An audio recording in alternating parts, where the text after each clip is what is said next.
Jake Paul is knocked out by Anthony Joshua in the sixth round of their fight that took place at the Kaseya Center in Miami, Florida tonight. What an abomination. Guys, as a boxing fan, as someone who is an ardent defender of the sport, I am not happy. A lot of you are probably this guy in your friend group. You're the boxing guy. You're the one that your friends call or text and go, what's going on with this? What's going on with that? Can so-and-so beat who and who?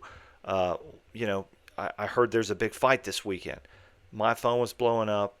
Everyone thinking Jake Paul was going to score some stupid knockout because they don't know anything about boxing. Now, I predicted a knockout for Anthony Joshua a few weeks ago.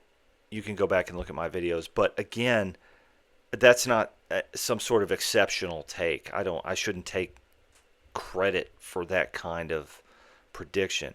What I will say is the fact that this went 6 rounds deeply damages the legitimacy of the sport of boxing. It just does.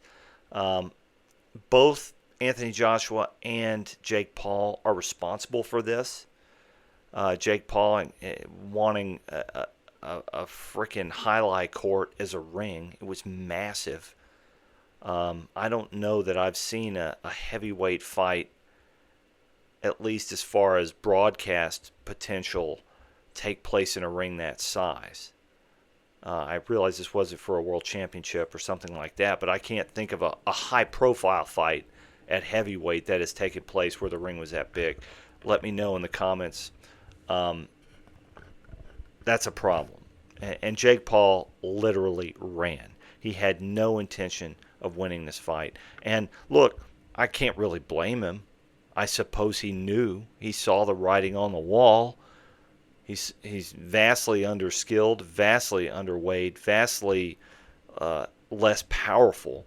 So why would you even try, right? And one of the things that he was doing, and you MMA bros are going to hate this, but oh, I guess he trained, really hard, and so he was going for double leg takedown. Guys, you can't do that in boxing. And it's not just that you can't do it. When you intentionally fall to the canvas to avoid confrontation, it's a foul. It's against the rules. Just like turning your back, just like spitting your mouthpiece out. And the referee was admonishing him, I'll give him that, but he should have taken a point away much earlier. And you could see the frustration on Anthony Joshua's face that every time he would get close, Jake would just fall like a little bitch to the floor. And look, I would do the same thing. I'm not saying that I could do better than Jake Paul in a fight. What I'm saying is I didn't talk shit for months that I was going to knock this guy out. Jake Paul talked shit for months. And I'm tired of giving people passes when they promote fights and going, well, that was for promotion. No. You said you were going to knock Anthony Joshua out. You said he had no chin, and you ran like a little bitch, and you fell to the ground when it got tough. And you forced Anthony Joshua to force the action to knock you out because you wanted nothing to do with it. And the one little shining sort of moment that you had during the fight where you landed, your big right hand that everybody said was going to knock AJ out. Yeah, I mean, it looked pretty good. Knocked a little sweat off, but guess what? He stood there and smiled at you. All right? You said he had no chin. What do you think now? You hit him flush, Jake Paul. You hit him flush. What now? Does he have a chin? You don't know the power that these heavyweights pack. These guys that weigh 240, 250, 260 who know how to punch. You don't understand it. The yes men around you who told you could win this fight should be arrested for fraud. Let's get to Anthony Joshua. I was not happy with his performance. I was not happy with his unwillingness early to press the fight. I think he could have gotten him out of there a lot earlier. Um, you can make the argument that he's been off and he wanted to go rounds. Why would you want to go rounds with Jake Paul? You get nothing from going rounds with Jake Paul. You learn nothing. You gain nothing.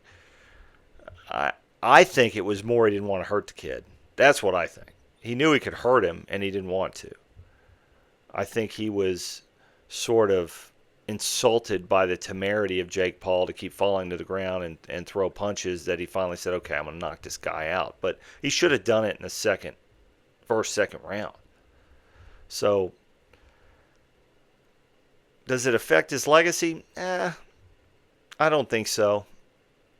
I think he's done a service to the sport of boxing in terms of knocking out Ngannou, knocking out Jake Paul. He's letting the world know that boxing is not a place where you come to get likes and enjoy a hobby. And he knocked them both out. There will be some narrative that Jake Paul lasted longer than Francis Ngannou.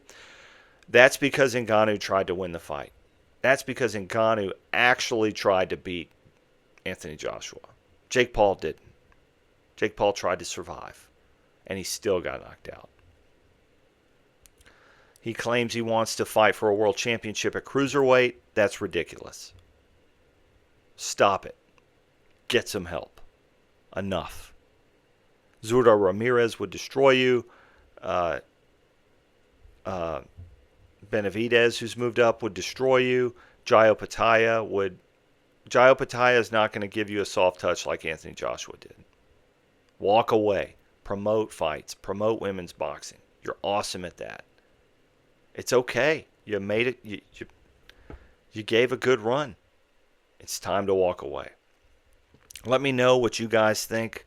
What's next for Jake Paul? What's next for Anthony Joshua? Jake said he's going to take some time off. AJ said, it's been reported that AJ is going to take another fight in a couple of months and to get ready for a potential showdown with Tyson Fury in September. I'm interested to see if they somehow wrangle one of these interim fights for Fury and for Joshua into some sort of world title fight. I think they're going to want to call Anthony Joshua versus Tyson Fury a world championship. You've got Gassiev out there with a belt that could turn into some sort of elevation to full champion. Let's see what happens. Let me know what you guys think. Give me a follow on at Blue Collar Boxing on X. Thank you for watching. Next set, we'll be back to normal. See you on the next one.